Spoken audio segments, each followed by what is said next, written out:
savent La et moins se crypto-monnaie. savent l'existence de ce système qui Mhm. n'est pas du tout sécurisé. Et ce qui est encore plus extraordinaire, c'est que les frais de transport sont à notre charge et également les risques aussi, parce que il y a des histoires selon lesquelles il y a des personnes qui ont dû perdre leur argent, leur transfert uniquement tout simplement en passant par ce système qui n'est pas du tout sécurisé et pas du tout officiel. Mhm. Et voici un peu dans quelle situation nous nous trouvons. Et quand on parle de transport, il s'agit de quoi exactement? Il s'agit de transferts de financiers, c'est-à-dire de transfert d'argent. Mhm. Donc les coûts de transfert, un peu comme avec les autres maisons de transfert d'argent, bien sûr, sans faire dans la publicité, il y a toujours des frais qui sont intégrés, Western Mais est-ce que Union, c'est normé justement MoneyGram, ces ainsi de frais-là? suite. Mais en ce qui concerne la crypto-monnaie, qui est d'ailleurs une monnaie pas très bien connue, c'est électronique, ça reste un peu délicat, c'est bien ça.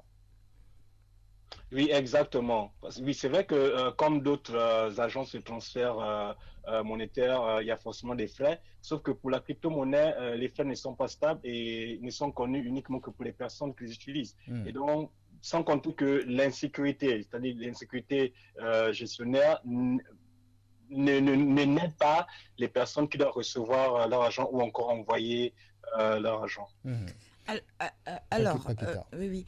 Alors, dans d'autres pays, à l'exemple du Ghana, pour ne pas le citer, il y a des palliatifs que les étudiants ont trouvés parce qu'à un moment, eux aussi, ils ont eu ce problème d'envoi d'argent. Euh, c'est illégal, je pense, mais ce sont des personnes qui sont là-bas, qui ont des sous, qui disent ces sous-là. Et ici, donc tu remets à quelqu'un un tiers ici, et là-bas, il y a quelqu'un qui remet aux autres. Ça se passe Est-ce au que, Sénégal également, voilà, est-ce que vous n'avez pas pensé à ce genre de solution, par exemple? palliatif. Ouais.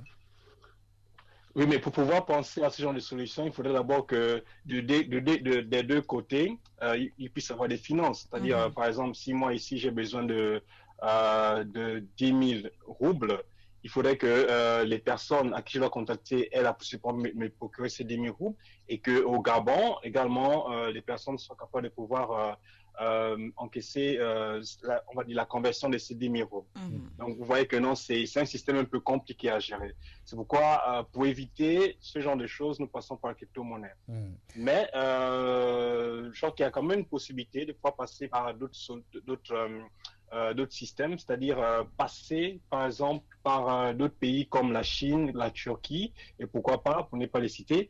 Et dans ce cas, il est possible de pouvoir recevoir ces finances dans sa compte bancaire sans problème. Didier Makaya.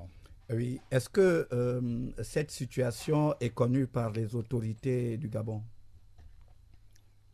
Bien évidemment, cette situation est connue des autorités du Gabon. Nous avons, en tant qu'association, nous avons parlé de ça, présenté la situation à l'ambassade du Gabon en Russie, qui, elle également, a fait ce qu'elle pouvait en contactant l'ANBG et également les affaires étrangères. Malheureusement, nous n'avons pas eu de retour favorable. C'est pourquoi aujourd'hui, nous sommes obligés de pouvoir passer par les médias pour nous faire entendre auprès de l'administration gabonaise et du monde. Alors, cette situation, elle est valable pour les parents qui envoient de l'argent et les bourses, c'est ça? Exactement. C'est-à-dire que non, cette situation ne concerne pas uniquement les étudiants boursiers, mais concerne tous les étudiants qui sont ici en Russie. Que vous soyez boursier ou pas, vous savez que le transfert d'argent, eh bien, la situation est la même. D'accord, d'accord. Danouich, dans votre communiqué, vous disiez, c'est vrai qu'il y a ce problème de transfert d'argent, mais il y a aussi le retard de paiement de bourses venant de l'ANBG. Aujourd'hui, combien d'étudiants attendent ces bourses-là et ça fait combien de mois que vous attendez? Aujourd'hui, pratiquement 200 étudiants attendent des bourses. C'est vrai qu'avant ce conflit entre la Russie et l'Ukraine, il y avait également du retard, mais ce n'était pas aussi conséquent comme maintenant. Mhm. Et l'avantage que nous avions à l'époque, c'était que on pouvait recevoir nos bourses directement dans nos comptes bancaires. Alors Mhm. qu'aujourd'hui, pour pouvoir percevoir sa bourse, il faut d'abord envoyer une procuration à nos parents charge de pouvoir récupérer notre argent au niveau de l'agence comptable. Et maintenant, c'est juste après ça que nous devons recevoir nos bourses. Et cette année, du moins depuis déjà octobre, nous vivons, on va dire ça comme ça, un calvaire parce que le retard est vraiment considérable. D'octobre en novembre, sur les 200 étudiants, sur les 200 boursiers, il n'y a à peine que 26 qui ont reçu. Et pour le mois de décembre, nous sommes quittés de 26 pour 102 étudiants. Et le reste des étudiants, jusqu'à présent, n'ont toujours pas reçu de bourse. Donc, je ne sais pas comment est-ce que vous voyez la chose dans votre esprit, mais rendez-vous compte que d'octobre jusqu'en février, nous sommes aujourd'hui le 18 février, nous n'avons pas toujours reçu nos bourses. Alors en termes de conséquences, on imagine de nombreux étudiants, de nombreux stagiaires qui ne perçoivent pas, qui ne reçoivent pas de l'argent comme cela devrait l'être. Quelle est la conséquence visible autour de vous? Comment ça se vit? Quand vous regardez vos compatriotes? Mais la conséquence est que non seulement on ne peut pas, pour ceux qui sont contractuels, c'est-à-dire qui n'ont pas la bourse de coopération, ont du mal à pouvoir payer leur scolarité. Et ils sont donc menacés par les universités qui leur demandent de pouvoir payer, sinon ils seront exclus.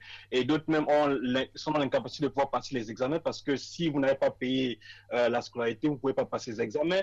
Et il y a également le fait que nous devons payer le logement, c'est-à-dire que nous soyons au dortoir ou dans les appartements, le paiement se fait par mois. Et sans argent, c'est vraiment pas évident. Sans compter que la majorité des étudiants boursiers ne sont pas forcément aidés par les parents. C'est-à-dire que non, ils comptent uniquement sur un budget pour pouvoir subvenir à leurs besoins. Il y a également le fait qu'il faut s'alimenter. Nous sommes dans un pays très froid et là, nous sommes en hiver. Les températures vont de moins 26 à moins 40, tout dépend encore des zones. Donc, vous imaginez que pendant pratiquement 3 mois de la saison d'hiver, c'était un peu compliqué, quoi, parce qu'il faut s'acheter des blousons d'hiver, mais il n'y en a pas l'argent pour le faire. Et donc, c'est vraiment pas facile pour nous. En plus, les besoins en alimentation sont doublés quand on est en période d'hiver. Exactement. D'accord, Danouich. Un autre problème, ce sont les étudiants qui sont dans les villes considérées des villes à zone rouge, là où qui sont devenus les cibles de plusieurs attaques à la bombe. Comment vivent nos frères gabonais qui sont dans ces zones-là? Ils vivent, on va dire, dans une peur noire. Pourquoi? Parce qu'on ne sait pas à quel moment le bombardement peut arriver. Et je crois qu'il y a cela un mois, il y a cela 2 mois, on était en fin décembre, il y a eu un bombardement du côté de Belgorod. Et là-bas, nous avons quelques étudiants gabonais et c'était vraiment compliqué à gérer. Mais par la grâce de Dieu, nous avons pu se cotiser entre nous-mêmes, entre étudiants, pouvoir les aider à pouvoir se déplacer, moins se quitter de cette ville pour aller dans une zone beaucoup plus sécurisée. Pourquoi? Parce que le conflit n'est pas touché par toute la Russie. Elle est beaucoup plus touchée par les villes qui sont frontalières à l'Ukraine. Sinon, pour ceux qui sont à l'intérieur, ne sentent pas cette pression-là de guerre ou encore de conflit parce que, bon, on n'est pas touché par ça. Vous êtes dans quelle partie de la Russie? Moi, je vis à Ekaterinbourg. Nous sommes pratiquement au nord de la Russie, si je ne me trompe pas. D'accord, ça peut être rien à y voir, mais en matière de palliatifs, est-ce que vous arrivez à vous intégrer? Donc là, je parle de petits boulots peut-être pour pallier cette difficulté. Donc, est-ce que vous arrivez à avoir des petits boulots pour avoir un peu de sous supplémentaires? Malheureusement, contrairement à d'autres pays comme la France et d'autres pays européens, en Russie, il n'y a pas de petits boulots pour les étudiants. C'est-à-dire, lorsque vous venez en Russie en tant qu'étudiant, vous venez pour étudier et pas pour travailler. Et il n'y a pas, du moins jusqu'à présent, des contrats ou encore des boulots faits pour étudiants. Si vous arrivez à pouvoir avoir un boulot, ce sera un boulot au noir et donc la paie ne sera pas forcément ce qui devrait être, sans compter l'employeur peut ne pas vous payer parce qu'il n'y a pas de contrat. Donc, vous pouvez par exemple travailler pendant 8 heures, 10 heures, et si l'employeur dit qu'il ne veut pas vous payer, vous n'allez pas aller vous plaindre, puisqu'il n'y a pas de contrat qui justifie que vous êtes employé dans l'université, c'est-à-dire vous allez vers l'université, vous faites savoir que vous avez besoin d'un job, et eux, maintenant, ils peuvent soit vous accepter que vous travaillez dans l'université ou encore vous recommander. Non, à part ça, officiellement, il n'y a pas de petit job pour étudiants ici en Russie. D'accord. Il y a une pétition, une signature de pétition qui est en cours. On peut déjà avoir le nombre des signataires de cette pétition-là. Laissez-moi juste une seconde, le temps pour moi de pouvoir retrouver le lien pour que je puisse regarder. Parce que la dernière fois que je regardais, je crois que nous étions à 300 ou 400, alors que nous aimerions atteindre au moins 1000 signatures. Mais vous êtes combien êtes-vous exactement? Vous êtes le chargé de la communication de l'association qui regroupe donc étudiants et stagiaires gabonais en Russie. Combien de Gabonais sont concernés par cette situation? Environ 400, sinon 500 Gabonais. Sur combien? Du coup, peut-être un dernier mot en attendant de retrouver les chiffres sur la pétition.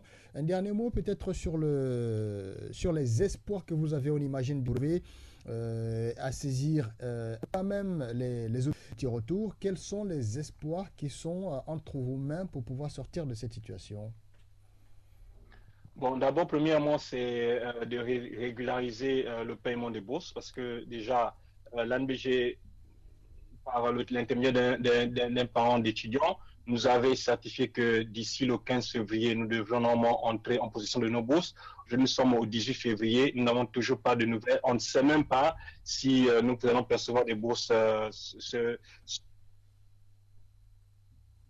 On l'a perdu. On l'a perdu. Déjà, réaliser le paiement. Déjà, réaliser le paiement de bourses mensuelles qui devrait être. Et également voir comment à chaque fois perdre nos finances boursières. Pourquoi? Parce que lorsque nous passons par procuration et par la crypto-monnaie, les frais sont pris à notre charge. C'est-à-dire que non, si par exemple j'ai une bourse de 400 000, lorsque je passe par la crypto-monnaie, je peux recevoir ici 350. Donc, j'ai 50 000 qui ont déjà disparu juste pour le transfert. Et donc, du coup, je ne perçois pas la bourse que je devrais percevoir. Et en quelque sorte, on va dire comme ça, pour ne pas m'abuser, je suis un peu volé, quoi. Parce que dans le contrat, je sentais recevoir une somme, mais à la réception physique, je reçois une somme beaucoup moins. Donc, si nous devons continuer en passant par les procurations et par la crypto-monnaie, alors je demanderai à l'ANBG de pouvoir prendre à sa charge ces frais de transfert.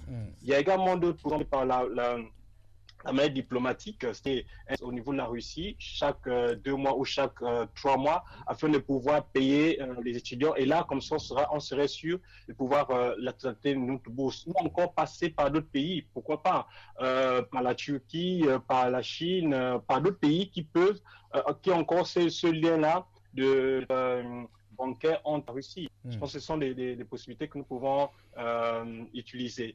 Et vraiment, notre cri, c'est de pouvoir se permettre de demander au comité de transition et la restauration des institutions d'avoir un regard beaucoup plus sensible à la situation que vivent les étudiants ici en Russie. Nous ne nous plaignons pas, nous ne faisons pas de grèves, c'est pratiquement la première fois que nous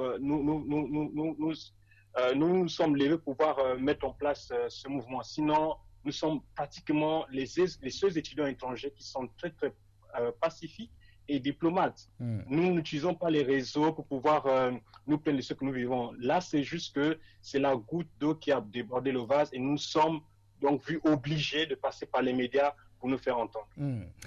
Les étudiants et stagiaires gabonais en Russie en difficulté, le tout traduit ici ce matin dans les matins week-end par Danwish Ogandaga, qui est donc le chargé de la communication de l'association qui regroupe ces étudiants-là et ces stagiaires. Merci d'avoir accepté de répondre à nos questions et de partager vos difficultés. Et sachez que Radio Gabon est très suivi et que les autorités sont bien informées de la situation que vous vivez. On vous souhaite de passer un excellent dimanche, Danwish. Merci à vous également. Pour revenir rapidement sur la signature, nous sommes à 305. 305 signatures déjà par rapport à la pétition qui a été donc par l'association, c'est ça? Oui, par l'association. Très bien. Merci, on reviendra vous voir au besoin ou contactez-nous en cas d'évolution de la situation dans un sens comme dans un autre. Passez un excellent dimanche malgré tout, malgré les difficultés et malgré le froid du côté de Klatenberg et du côté de la Russie de façon globale. Merci à vous.